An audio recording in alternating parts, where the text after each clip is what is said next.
திறனறிந்து சொல்லுக சொல்லை, அரணும் பொருளும் அதனினூங்கு இல். சொல்லின் திறத்தை அறிந்து சொல்ல வேண்டும். அத்தகைய சொல்வன்மையை விட சிறந்த அறமும் பொருளும் இல்லை.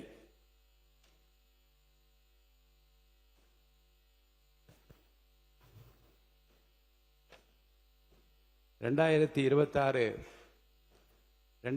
27ஆம் ஆண்டுக்கான திருத்திய நிதிநிலை அறிக்கை மற்றும் 2026-27ஆம் ஆண்டுக்கான வேளாண்மை திருத்திய நிதிநிலை அறிக்கை ஆகியவற்றின் மீது பொது விவாதத்தை தொடங்கி வைப்பவர் மாண்புமிகு முன்னாள் முதல்வர் திரு ஓ பன்னீர்செல்வம் அவர்கள்.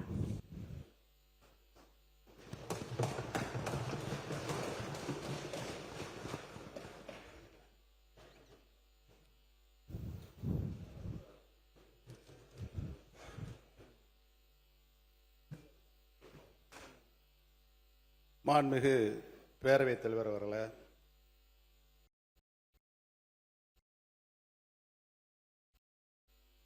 மாண்புமிகு எதிர்க்கட்சி தலைவர் அவர்களுக்கும், மாண்புமிகு புதிதாக பொறுப்பேற்றுள்ள மாண்புமிகு முதலமைச்சர் அவர்கள் தலைமையிலான புதிய அரசுக்கும், இங்கே அமர்ந்திருக்கின்ற சக சட்டமன்ற உறுப்பினர்களுக்கும்,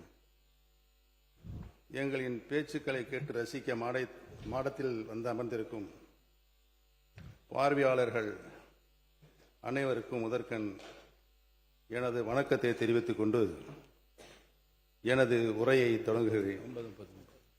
இந்த சட்டமன்றம் எத்தனையோ வித்தியாசமான சூழல்களை கண்டிருக்கிறது. ஆனால் இந்த அரசு ஏற்படுத்தியிருக்கும் சூழல் என்பது வித்தியாசத்திலேயே வித்தியாசமானது. செய்வதை மட்டும்தான் சொல்வோம் என்று ஆணித்தரமாக அள்ளித்தளித்த வாக்குறுதிகளை தாங்களும் மறந்து மக்களும் மறந்திருப்பார்கள் என்றெண்ணி தனது முதல் நிதிநிலை அறிக்கையும் வேளாண் நிதிநிலை அறிக்கையும் தாக்கல் செய்துள்ளது இந்த அரசு.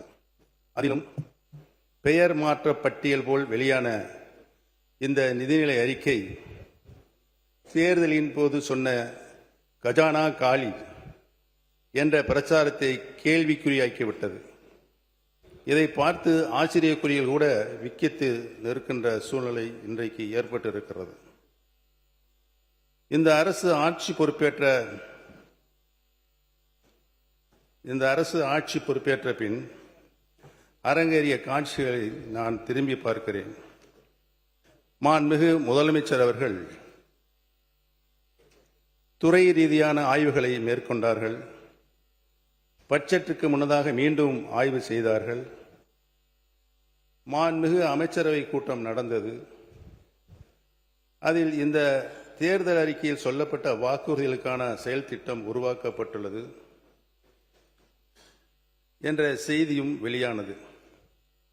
அதற்கு வெற்றி தமிழக திட்டங்கள் என்றெல்லாம் அலங்காரமாய் பெயர் சூட்டப்பட்டு அறிக்கைகளாகவும் வெளிவந்தது.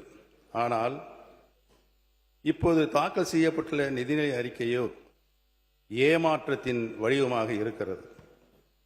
திருப்புகின்ற பக்கமெல்லாம் நம்முடைய திராவிடல் மாடல் அரசின் சாதனை திட்டங்கள் தான் ஜொலித்துக் கொண்டிருக்கிறது.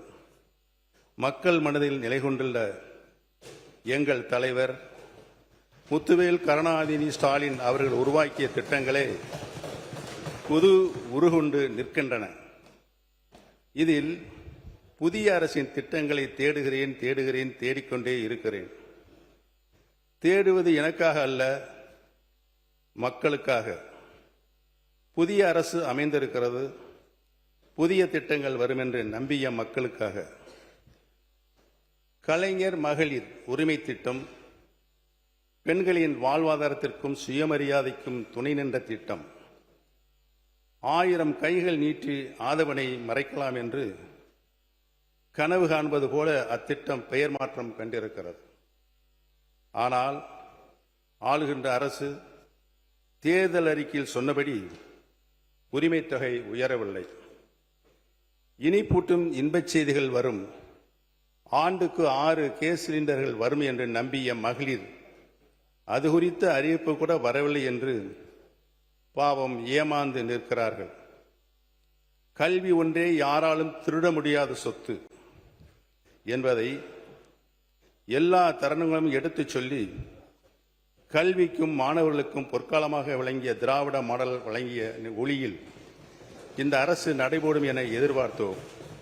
ஆனால் மாணவர்களின் இடைநிற்றலை தடுக்க 15,000 ரூபாய் நிதியுதவி என்ற அறிவிப்புகளை அதற்குண்டான திட்டங்களோடு கூட இந்த அறிக்கையில் காணவில்லை. நாடையே திரும்பி பார்த்து பல்வேறு மாநிலங்களும் கை கொண்ட திட்டம் விடியல் பயணம். இதனை விரிவுபடுத்தி அனைத்து அரசு பேருந்துகளிலும் மாநிலம் முழுவதும் எங்கு வேணாலும் பயணிக்கலாம் என்ற நிலையை ஏற்படுத்தி சொன்ன சொல்லை காப்பாற்றுவீர்கள் என மகளிர் நம்பினர். ஆனால் அதிலும் ஏமாற்றம்.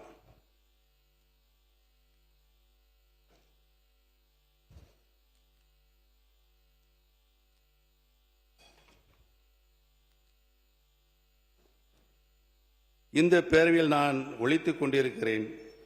செய்யாமல் விட்டுவிட்டதை சுட்டிக்காட்டுகிறேன். மாண்புமிகு பேரவைத் தலைவர்களே, நல்லதும் மாற்றம்தான், கெட்டதும் மாற்றம்தான். எதிர்பார்த்து வாக்களித்த தமிழ்நாட்டு மக்களுக்கு கிடைத்துள்ளதோ பெருத்த ஏமாற்றம்தான். மொத்தத்தில் முதல் நிதிநிலை அறிக்கை. அவை முன்னவர் மாண்பு பேரவைத் தலைவர் அவர்களே, நிதியமைச்சராக இருந்து பணியாற்றியவர். ஒரு அரசு தேர்தல் நேரத்தில் அறிவிக்கின்ற திட்டங்கள் அனைத்தும் 5 ஆண்டு இறுதி வரையிலும் அதற்காக என்னென்ன திட்டங்களை நாம் நிறைவேற்ற வேண்டுமோ அதை நிறைவேற்றுவோம். நீங்கள் சொல்வதைப் போல 3 மாத காலத்தில் ஒரு சரித்திரம் படைக்க இயலாது. நீங்கள் அப்படி சரித்திரம் படைத்தால் நீங்கள் சொல்லுங்கள்.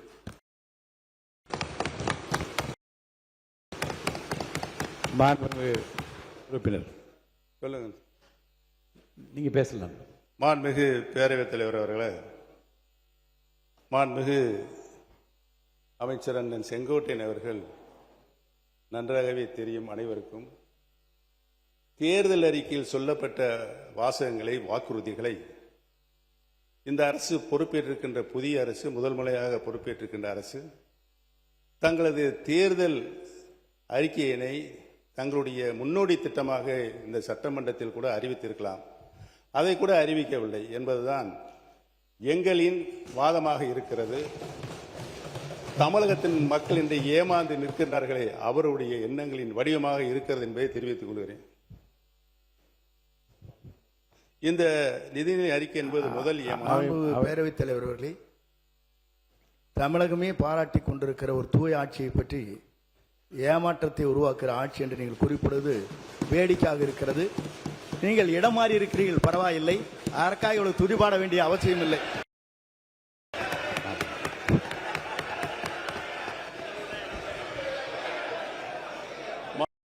வேடிக்கையாக இருக்கிறது. நீங்கள் இடம் மாறி இருக்கிறீர்கள், பரவாயில்லை. அதற்காக இவ்வளவு துதிபாட வேண்டிய அவசியம் இல்லை.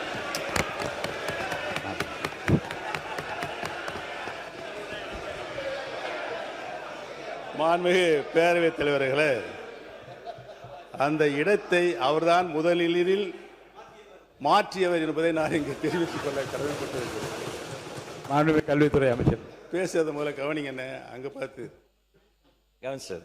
மாண்புமிகு பேரவைத் தலைவர் அவர்களே, மதிப்பிற்குரிய முன்னாள் முதல்வர், பாசத்திற்குரிய சகோதரர் மூத்த உறுப்பினர் அவர்கள் பேசும்போது இடத்தை முதலில் மாற்றியவர் நம்முடைய அமைச்சர் என்றார். ஆனால் பாருங்க என்ன ஆச்சரியம்னா, இடத்தை மாற்றிய போதும் அவர் இதயத்தின் அருகே இருந்த அந்த நிழல் படத்தை மாற்றவே வேண்டாம் என்று சொன்னவர் எங்களுடைய வெற்றி தலைவர். ஆனால்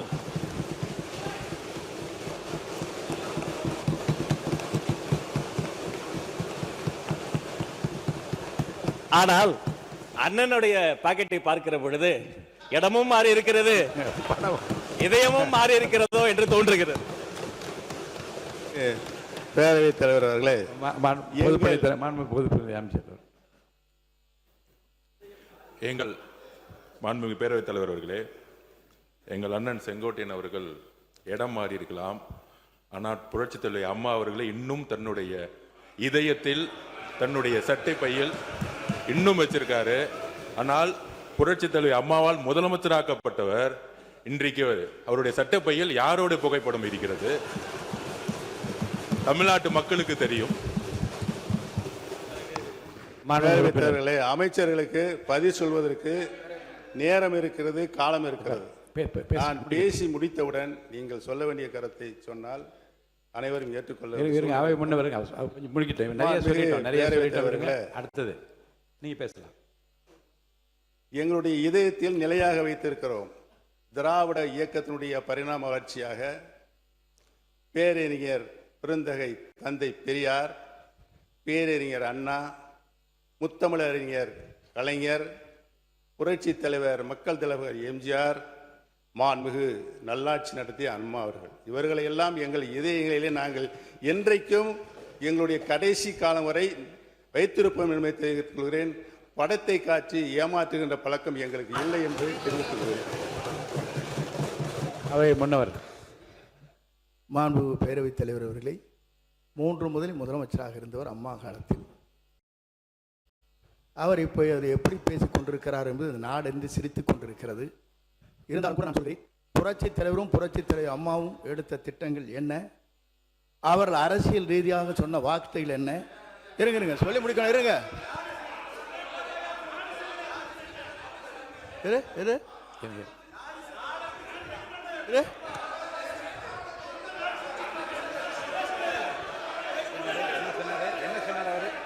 சொல்லி இருங்க, அமைதியா இருங்க.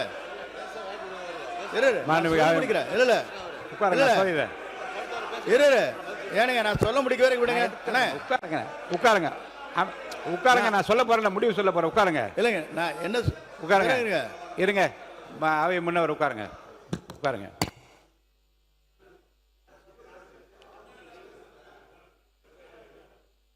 நாடே சிரிக்கிறது என்ற வார்த்தை அவைக்குள் நீக்கி விடுகிறேன். மாண்பு உறுப்பினர் அனைவருக்கு ஒரு செய்தி. மாண்பு உறுப்பினர் முன்னாள் முதலமைச்சர் பேசுகிறார். நல்ல நயமான நல்ல கருத்துக்களை நகைச்சுவையாக எல்லாம் 2 பக்கம் மாறிக்கொண்டீர்கள். இந்த பிரச்சனையை தூட்டு விட்டு அவரை நான் பேச அனுமதிக்கிறேன். தொடர்ந்து பேசலாம்.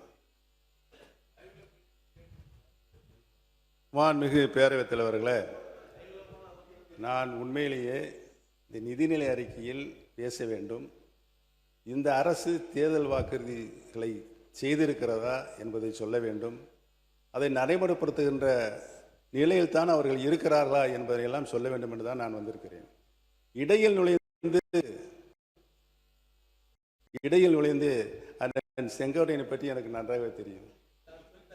சொல்லித்தாருல முடிஞ்சு வச்சு. ஆனால் தயவு கூர்ந்து என்னுடைய கருத்துக்களை நீங்கள் உன்னிப்பாக கவனிக்க வேண்டும். என்னோடு நீங்களும் உங்களோடு நானும் பயணித்திருக்கின்றோம். நான் எப்படிப்பட்டவன் என்று உங்களுக்கு 100க்கு 200% நன்றாகவே தெரியும். எனது உறுதிப்பாடு உங்களுக்கு நன்றாக தெரியும். எந்த நிலையும் நான் மாற மாட்டேன். என்னுடைய நிலை திராவிட இயக்கத்தினுடைய பரிணாம வளர்ச்சியாக தான் சுற்றி வந்து கொண்டிருக்கும். நன்றாக தெரிந்து கொள்கிறோம். பேரறிஞர் அண்ணா அவர்கள் இருந்து இன்று வரை இந்த மன்றத்தில் நான் ஒன்றை மட்டும் சொல்லிக் கொண்டிருக்கிறேன். இந்த மன்றத்தில் நான் சட்டமன்ற உறுப்பினராக நின்று கொண்டிருப்பதற்கு காரணம் திராவிட இயக்கத்தின் பரிணாம வளர்ச்சியாக இன்றைக்கு வீட்டிருக்கின்ற கடந்த 5 ஆண்டு காலம் தமிழகத்தின் உரிமைகளை என்னாலும் நான் விட்டுக் கொடுக்க மாட்டேன் என்ற ஆட்சியிலும் கட்சியிலும் தொடர்ந்து போராடி கொண்டிருக்கின்ற முன்னாள் முதலமைச்சர் கழக தலைவர் அவர்களுக்கு நான் நன்றி சொல்வதற்காகத்தான் என்னுடைய இந்த இதயத்தில் இருக்கின்ற பாயிண்டில் இந்த படத்தை வைத்திருக்கிறேன் என்பதை நான் தெரிவித்துக் கொள்ள கடமைப்பட்டிருக்கிறேன். இதுக்கு முன்னாடி அந்த போராட்டம் சட்ட போராட்டம் உங்களுக்கு நன்றாக தெரியும். இங்கே பாருங்க, நானே இன்னே பாருங்க. மாணவ உறுப்பினர் என்ன பர்சனலாக உள்ள வேண்டாம், தயவுசெய்து என்னை பார்த்து கருத்து மட்டும் நீங்கள் சொல்லுங்க. நான் அலோவ் பண்ணுறேன். அமைச்சர்கள் படத்தை வைத்திருக்கிறீர்கள் என்று கேட்பதெல்லாம் தவறு இல்லை. நீங்கள் இல்லை அதை யதார்த்தமாக எடுத்துக்கொண்டு நீங்களும் சொன்னீர்கள், அவர்களும் சொன்னார்கள். அதோடு அந்த பிரச்சனை முடிந்து விட்டது. உட்காருங்க. ஆமா, என்னை பொறுத்தவரையில் அதை சொல்ல எப்படி இருக்க முடியும்? நான் எங்கே ஏமாத்துறேன், அப்புறம் அவர் ஏமாத்துறேன் நடத்துமா? மாண்பு அவை முன்னவர் பர்சனலாக சொல்லுங்க. ஆமாம், இல்லை இருங்க. பாருங்க, இரு பக்கம் சொல்லப்பட்ட கருத்துக்களை நகைச்சுவையாகவும் நயமான கருத்துக்களாகவும் அவை எடுத்து அதோட விட்டுருங்க. அது போதும், அது கூட போதும்.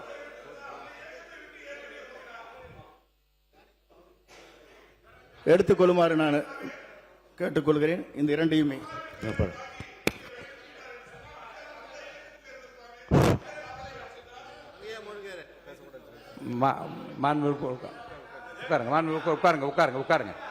மாண்புமிகு பேரவைத் தொடர்ந்து பேசுங்க. நீங்க இந்த முதல் ஏமாற்றத்தை எங்களுக்கு ஏன் தந்தீர்கள் என்று இந்த அரசை பார்த்து மகளிரும் புலம்புகிறார்கள், இளைஞரும் புலம்புகின்றனர். அவர்களை பார்த்து கண்ணீரோடு நிற்கும் விவசாயிகள் தனது ஏமாற்றத்தை வாய்விட்டு சொல்ல முடியாமல் தவித்துக் கொண்டிருக்கிறார்கள். எப்படி சொல்வார்கள்? பாவம், காவிரி காய்ந்து கிடக்கிறது, மேகதாது அணை கட்டியே தீரும் என கர்நாடகம் ஒற்றை காலில் நிற்கிறது. இதற்கெல்லாம் தீர்வு காண வேண்டிய அரசோ பயிர்க்கடன் தள்ளுபடியிலும் சொன்னதை செய்யாமல் ஏமாற்றத்தை வழங்கியிருக்கிறது.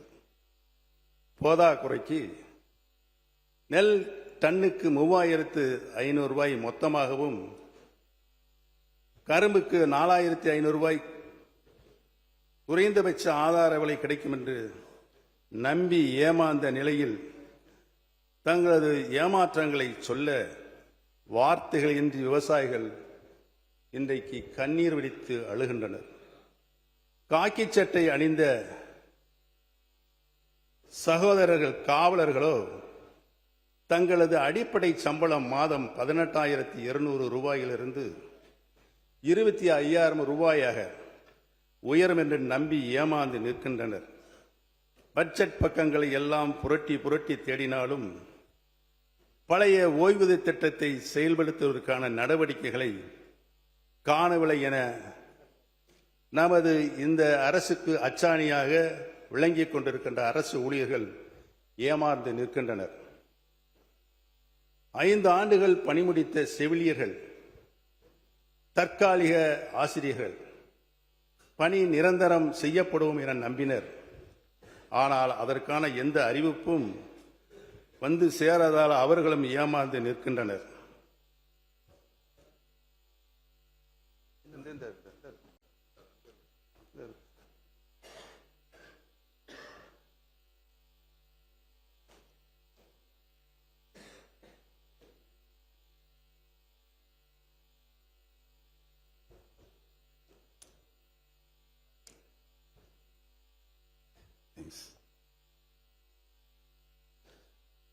மின் கட்டணம் மற்றும் நூல் கட்டண உயர்வு சுமையை தாங்க ஒவ்வொரு நெசவாளர் குடும்பத்திற்கும் ஆண்டுக்கு 30,000 ரூபாய் வங்கிக் கணக்கில் செலுத்தப்படும் என்ற கவர்ச்சிகரமான வாக்குறுதி இந்த தேர்தல் அறிக்கையில் இருக்கிறது.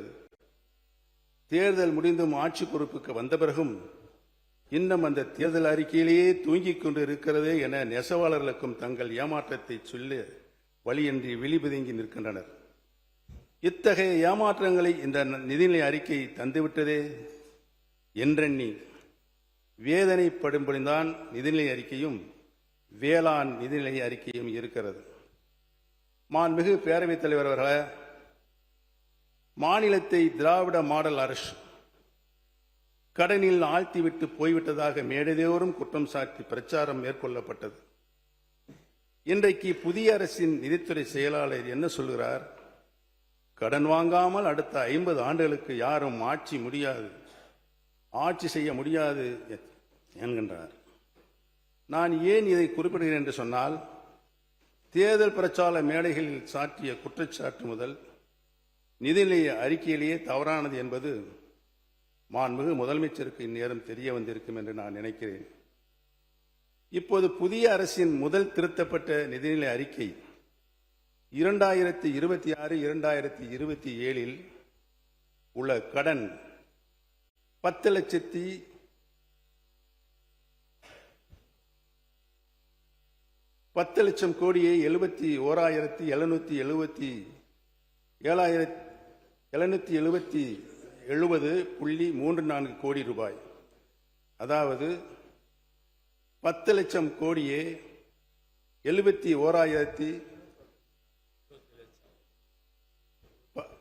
லட்சம் கோடியே 71,770,770.34 கோடி ரூபாய், அதாவது மாநில மொத்த உள்நாட்டு உற்பத்தி மதிப்பில் நிலுவையில் உள்ள மொத்த கடன் விகிதம் 26.12%.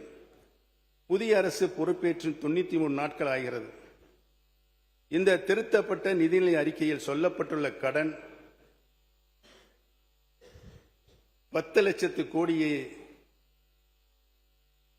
98,768 கோடி ரூபாய், அதாவது 27.01%.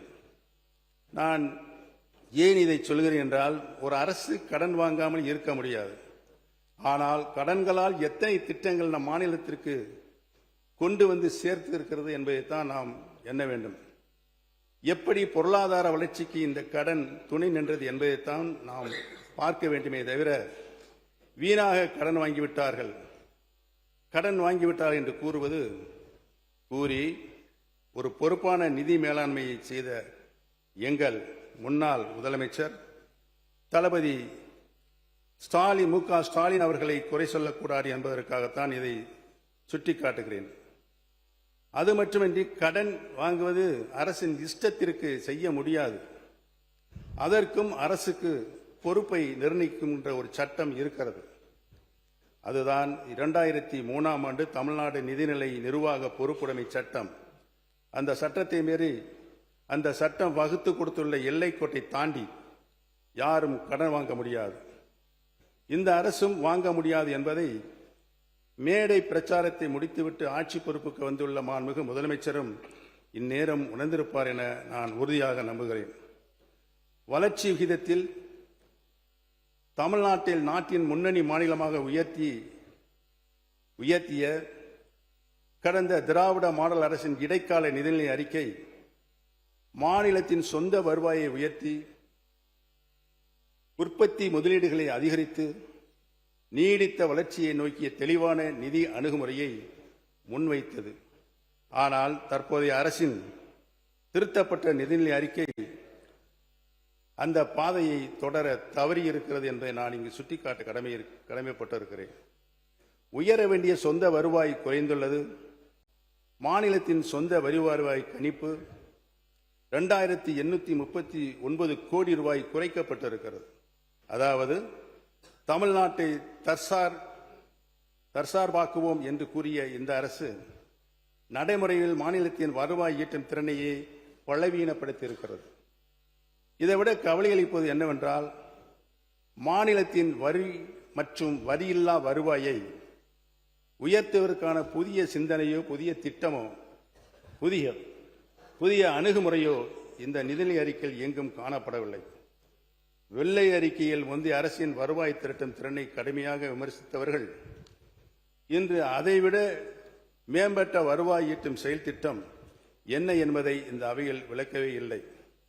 அது மட்டுமல்ல, ஒன்றிய அரசிடமிருந்து தமிழ்நாட்டிற்கு கிடைக்க வேண்டிய நிதி பகிர்வு என்பது நமது நாட்டின் உரிமை, நமது தமிழ்நாட்டின் உரிமை. நமது மக்கள் கட்டும் வரிப்பணத்திற்கான உரிய பங்கைத்தான் நாம் தொடர்ந்து கேட்கின்றோம். நிதி பகிர்வும் அதிகார பகிர்வும் திராவிட முன்னேற்ற கழகம் தொடர்ந்து முன்வைத்து வரும் உயிர்கொள்கைகள். அதைத்தான் மாநிலத்தில் சுயாட்சி, மத்தியில் கூட்டாட்சி என்ற 50 முழக்கங்களில் ஒன்றாக நமக்கு வடித்து தந்தார் கலைஞர் அவர்கள். இந்த கொள்கையை பேரறிஞர் அண்ணா நம்முள் விதைத்தார். முத்தமிழறிஞர் கலைஞர் ஆழமாக வளர்த்தார். திராவிட நாயகர் முத்துவேல் கருணாநிதி ஸ்டாலின் அதற்காக சமரசமின்றி தொடர்ந்து போராடி கொண்டு வருகிறார். மாநிலத்திற்குரிய நிதி பகிர்வு கிடைக்க வேண்டும் என்று எங்களது தலைவர் தொடர்ந்து குரல் கொடுத்து வருகிறார்கள். ஆனால் இந்த நிதி பகிர்வு போதுமானதாக இல்லை என்ற உண்மையை கூட இந்த அரசின் நிதிநிலை அறிக்கையில் சுட்டிக்காட்டவில்லை. மொத்த வருவாய் உயர்வு மாநிலத்தின் முயற்சியால் அல்ல, ஒன்றிய அரசிடமிருந்து எதிர்பார்க்கப்படும் கூடுதல் மாநிலங்களால் ஏற்பட்டுள்ளது. அந்த மானியங்களும் முந்தைய திமுக அரசு தொடர்ந்து வலியுறுத்தி போராடி பெற்ற தமிழ்நாட்டின் உரிமை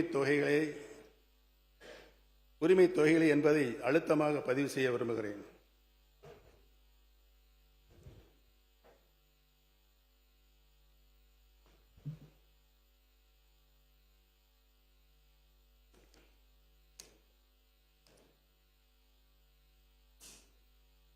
இந்த நிதிநிலை அறிக்கையின் வருவாய் மதிப்பீடுகள் கூட நம்பகத்தன்மை குறித்த கேள்விகள் எழுகின்றன. மாநிலத்தின் சொந்த வருவாய் சுமார் 10.5% உயரும் என்று அரசு கணித்துள்ளது. ஆனால் மாநில பொருளாதாரம் பெயரளவில் 14% வளரும் என்று அதே அரசு இந்த அரசு கூறுகிறது. பொருளாதார வளர்ச்சியை விட குறைவாகவே சொந்த வருவாய் வளரும் என்று அரசு கணிப்பது வருவாய் ஈட்டும் திறனில் ஏற்பட்டுள்ள மந்த நிலையை காட்டுகின்றது. மேலும் கடந்த ஆண்டில் இருந்த 17.4% வருவாய் வளர்ச்சியை விட இந்த ஆண்டின் கணிப்பு குறைவாகவே உள்ளது. எனவே இந்த வருவாய் மதிப்பீடுகளின் நம்பகத்தன்மை பற்றிய சந்தேகம் எழுகிறது. வருவாயின் அடிப்படை கணிப்பிலேயே தெளிவின்மை இருக்கும்போது நிதிநிலை அறிக்கையின் பிற மதிப்பீடுகளில் மீதும் இயல்பாகவே நமக்கு ஐயம் எழுகிறது. எதிர்கால வளர்ச்சிக்கான மூலதன முதலீடுகள் குறைக்கப்பட்டிருப்பதும் நமக்கு மிகுந்த கவலை அளிக்கின்றது. ஆறுகள் இணைப்பு, மெட்ரோ விரிவாக்கம், AI நகரம், தொழிற்பூங்காக்கள் என பல அறிவிப்புகள் வெளியிடப்பட்டிருந்தாலும் மூலதன செலவினம் ரூபாய் 2577 கோடி குறைக்கப்பட்டுள்ளது. அறிவிப்புகள் அதிகம், ஆனால் செயலாக்கத்திற்கான முதலீடு குறைவு என்பதே இந்த நிதிநிலை அறிக்கையுடைய உண்மை முகம். மூலதன முதலீட்டு செலவுகள் குறைக்கப்பட்டிருக்கும் போது மூலதன செலவீட்டு செலவுகள் குறைக்கப்பட்டிருக்கும் போது அரசு ஏன் அதிகமாக கடன் வாங்குகிறது என்ற கேள்வியும் தவிர்க்க முடியாததாக இருக்கிறது. திமுக உருவாக்கிய நிதி ஒழுங்கின் பலனை மட்டுமே தற்போதைய அரசு பயன்படுத்தியுள்ளது. நிதி பற்றாக்குறை 3% என்ற இலக்கை தக்க வைத்திருப்பதற்கு காரணம் புதிய வருவாய் ஈட்டும் முயற்சிகள் அல்ல, ஒன்றிய அரசின் மானியங்களும் மூலதன செலவினம் குறைப்பும் தான். வருவாய் பற்றாக்குறையும் அதிகரித்துள்ளது.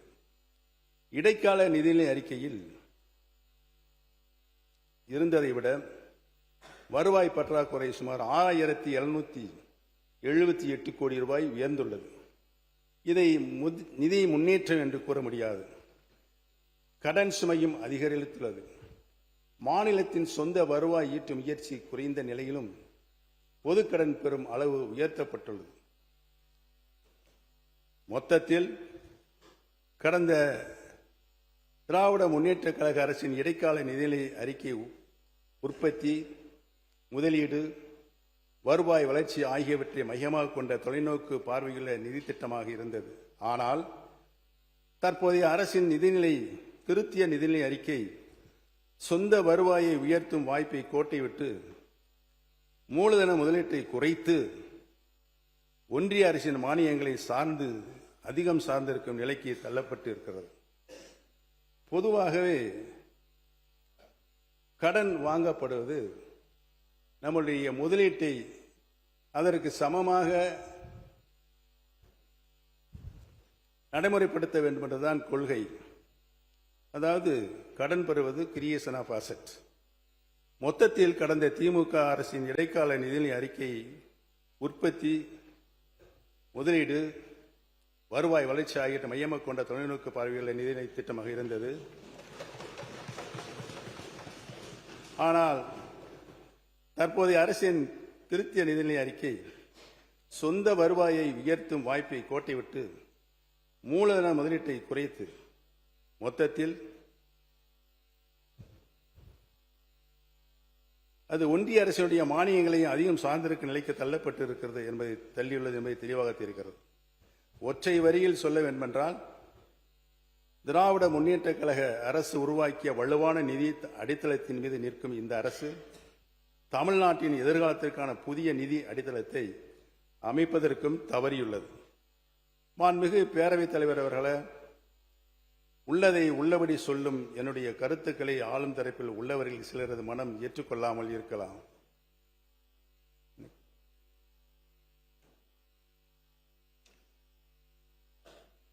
பலரது மனம் ஏற்றுக்கொண்டாலும் அதை வெளிப்படுத்த தயங்கலாம். இருக்கவே இருக்கிறது. எங்களை தற்காத்துக் கொள்ளும் வாதம் என ஆட்சி பொறுப்பில் உள்ள ஆளும் கட்சியினர் இங்கே ஒரு வாதத்தை வைக்கக்கூடும்.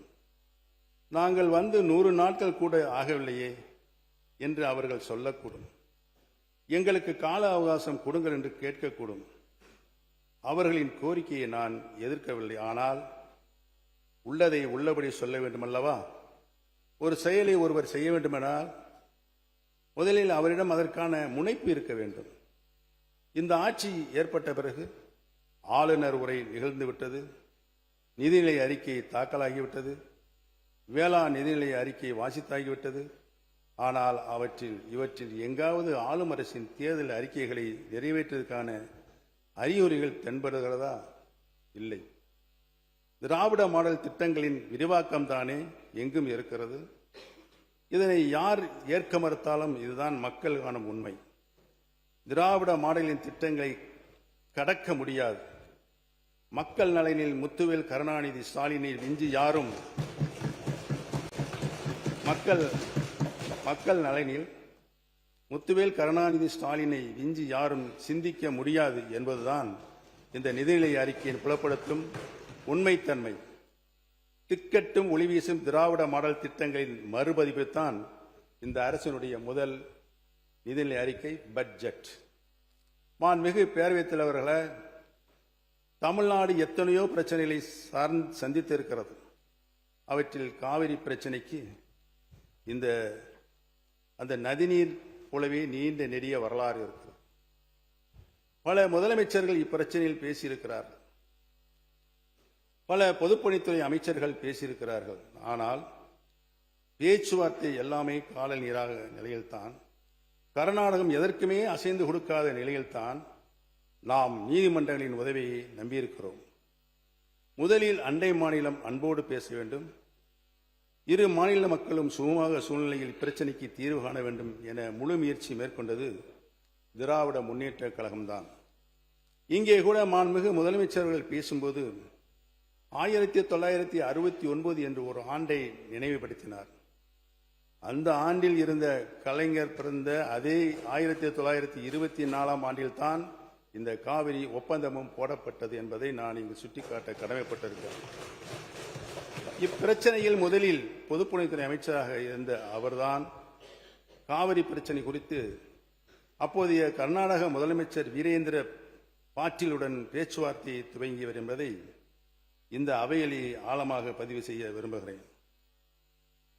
இப்படி மக்கள் தலைவர் எம்ஜிஆர், மாண்புமிகு அம்மா அவர்கள் ஆகியோரும் நேரடியாக கர்நாடகத்தில் பேசினார்கள். பிறகு உச்ச நீதிமன்றே உத்தரவிட்டும் பேசினார்கள். ஆனால் தமிழ்நாட்டின் நீர் உரிமையை, நம் விவசாயிகளின் உரிமையை பற்றி கர்நாடக அரசு ஒரு சுமூகமான மனநிலையில் பேச முன்வராத காரணத்தில்தான் நாம் பேச்சுவார்த்தை என்பதை விட்டு நடுவர் மன்றம், உச்ச நீதிமன்றம் என்று நாடத் தொடங்கினோம்.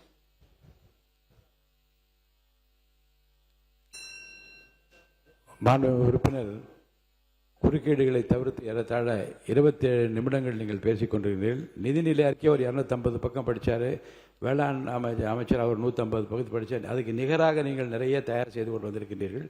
சுருக்கமாக உங்கள் பேச்சை முடிக்குமாறு நான் அன்போடு கேட்டுக்கொள்கிறேன். பேரவைத் தலைவரே, நான் எப்பொழுதும் சுருக்கமாகத்தான் பேசி அமர்வேன் என்பது உங்களுக்கு நன்றாக தெரியும். ஆரம்பத்தில் பேச்சை தொடங்கிய போதே குறுக்கீடுகள் நிறைய இருந்தது. அதை குறைச்சிட்டு அதை புதுசாக வச்சுட்டீங்க.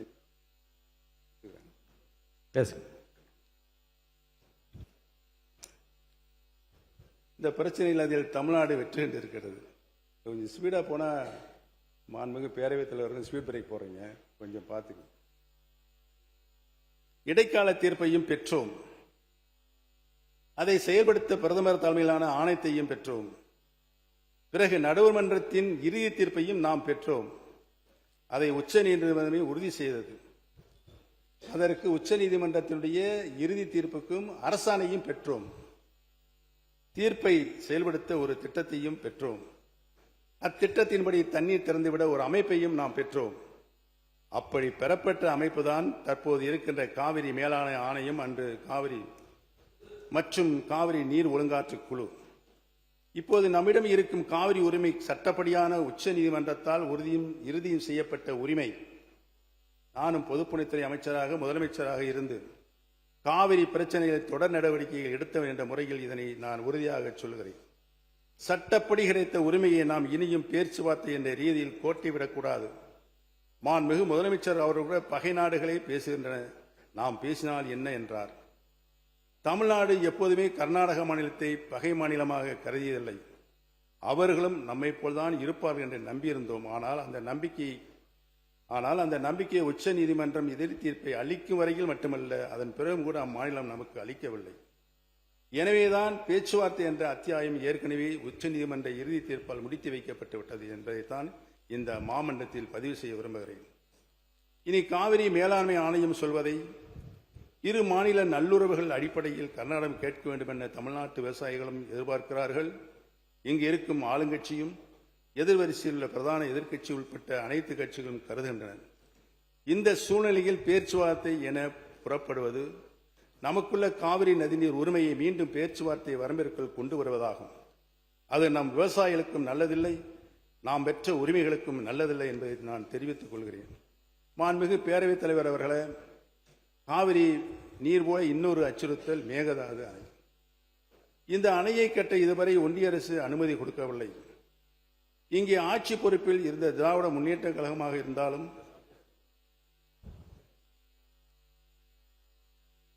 அனைத்து இந்திய அண்ணா முன்னேற்ற கழகமாக இருந்தாலும் காவிரி பிரச்சனை சட்ட ரீதியான தமிழ்நாட்டின் உரிமையை பாதுகாக்கவே போராடி வந்திருக்கிறோம். தமிழக வெற்றி கழகமாக அரசும் அந்த நிலையில் தான் பயணிக்கும் என நான் உறுதியாக நம்பிக்கொண்டு இருக்கின்றோம். தீர்மானங்களை நிறைவேற்றி இருக்கிறோம். இவ்வளவுக்கு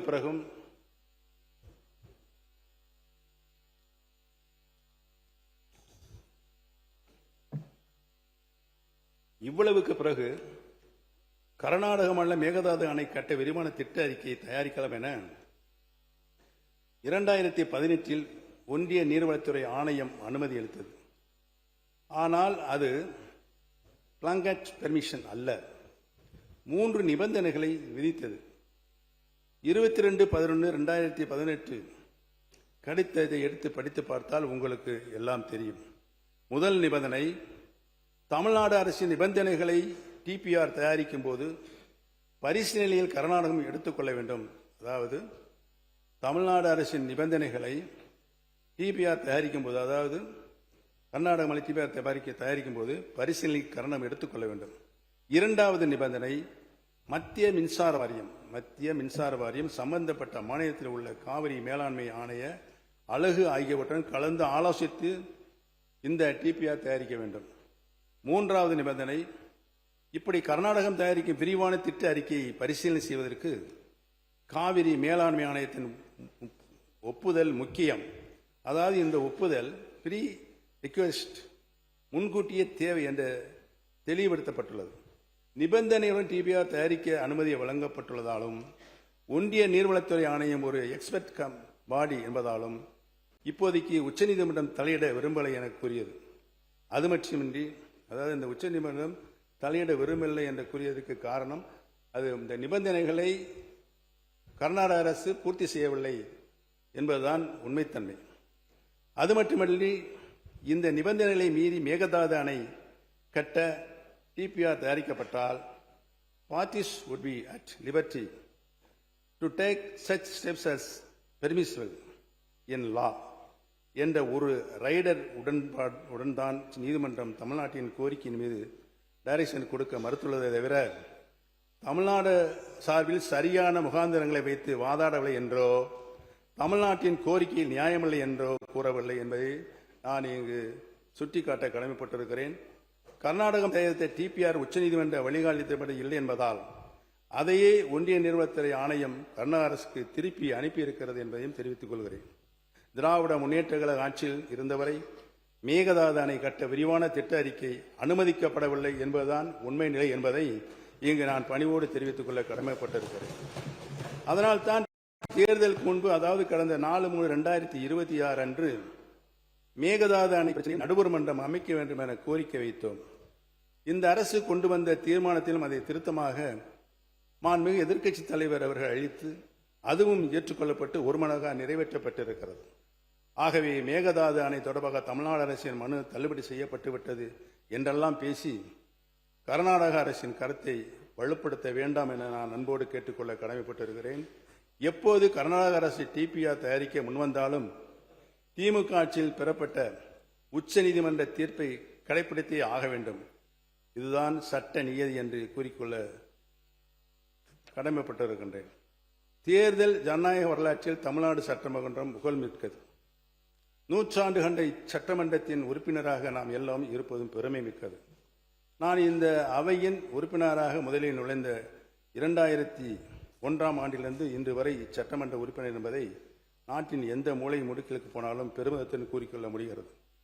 அத்தகைய சிறப்பு வாய்ந்த சட்டமன்றத்தில், குறிப்பாக இந்த 14வது சட்டமன்றத்தின் சீனியர்களாக நாங்கள் இடம்பெற்றிருக்கிறோம் என்றால் எண்ணற்ற இளைஞர்களும் வீற்றிருப்பது நம் ஜனநாயகத்தின் இளமையை காட்டுகிறது. இளமையான ஜனநாயகம், துடிப்புமிகு ஜனநாயகமாக இருக்க ஆரோக்கியமான விவாதத்திற்காக, கருத்துமிக்க கலந்துரையாடலுக்காக நமக்கெல்லாம் சட்டமன்ற விதிகளை தொகுத்து தந்திருக்கிறார்கள். நம்மையெல்லாம் வழிநடத்தி செல்வதற்கு தகுதியுள்ள பேரவைத் தலைவர் அவர்கள் இங்கே அமர்ந்திருக்கிறார்கள். அந்த விதிகளின் நான் இதை சொல்வதற்கு காரணம், நீங்களும் நாங்களும் ஒன்றாக பயணித்திருக்கிறோம் என்பதை நான் அறிவேன். உங்களுடைய உண்மைத்தன்மையும் நான் அறிவேன். நீங்கள் மனச்சாட்சிப்பட செயல்படுங்கள் என்பதையும் நான் அறிவேன் என்பதை இங்கு சுட்டிக்காட்ட கடமைப்பட்டிருக்கிறேன். அந்த விதிகளிலேயே தனிப்பட்ட குற்றச்சாட்டுகளோ, நமக்கு தரப்பட்டிருக்கின்ற வரையறுக்கப்பட்ட விதிகளில் தனிப்பட்ட குற்றச்சாட்டுகளோ அல்லது அவதாரண வார்த்தைகளே இருக்கக்கூடாது என்பதுதான் ஒரு விதி. நீதி விசாரணையில் இருக்கும் எப்பொருளின் மீதும் கருத்தை சொல்லவோ அல்லது அப்பொருள் குறித்து குறிப்பிடவோ கூடாது. அது விதி. பேரவைக்கு ஒவ்வாத பயன்படுத்தாத வார்த்தைகளை பயன்படுத்தக்கூடாது. அதுவும் விதி. செய்தித்தாள்கள் வருகின்ற அடிப்படையாக வைத்து பேரவைத் தலைவரின் அனுமதியின்றி பேசக்கூடாது. இவை வெறும் சாம்பிள்கள். நாம் அனைவரும் சட்டமன்ற உறுப்பினராக பொறுப்பேற்ற தினத்திலேயே இச்சட்டப்பேரவையின் விதிகள் அடங்கிய புத்தகம் கொடுக்கப்பட்டிருக்கிறது. அப்படி ஒரு புத்தகம் இங்கே இளைஞர்களாக அமைந்திருக்கும் உறுப்பினர் அயலுக்கும் வந்து சேர்ந்திருக்கும். அந்த 292 விதிகள் கொண்ட தமிழ்நாடு சட்டமன்ற பேரவை விதிகள், அந்த விதிகள் தான் நமக்கு எல்லாம். இங்கு இருக்கும் தலைவர் மாண்புமிகு உறுப்பினர் இந்த விதிகள்லாம் எல்லா உறுப்பினரும் படிக்க வேண்டும் என்பதை தான் சொல்லுகிறார். அவர் எனது அந்த விதிகளை அவரும் படித்துவிட்டு தான் வந்திருக்கிறார். காலம் கருதி விரைவிலே முடிக்கும்படி நான் கேட்டுக்கொள்கிறேன். நன்றி. அதன் கீழ்தான் பேரவைத் தலைவர் நம்ம எல்லாம் அதைத்தான் சொல்ல வந்தேன். அந்த விதியின் கீழ் தான் பேரவைத் தலைவர் நம்ம எல்லாம் நல்ல வழிப்படுத்திக் கொண்டிருக்கிறார் என்பதனை நான் இங்கு பணியோடு தெரிவித்துக் கொள்ள கடமைப்பட்டிருக்கிறேன். ஆகவே மூத்த உறுப்பினர் என்ற முறையில் நான் சொல்லிக் கொள்வது, இது பாரம்பரியமிக்க சட்டமன்றம். அதன் பழம்பெருமையை, ஜனநாயகத்தை தாங்கி நிற்கும் அந்த தூணை ஆரோக்கியமான விதாங்கமான முன்னெடுத்து வெளியுறவுகள் புகழ் சேர்க்க நம்முடைய சட்டமன்றத்திற்கு, நம்முடைய தமிழ்நாட்டுக்கு பெருமை சேர்க்க வேண்டும் என்று உங்கள் அனைவரையும் நான் அன்போடு கேட்டுக்கொள்ள கடமைப்பட்டிருக்கிறேன். ஒன்றை மட்டும் சொல்லி வருகிறேன். கடந்த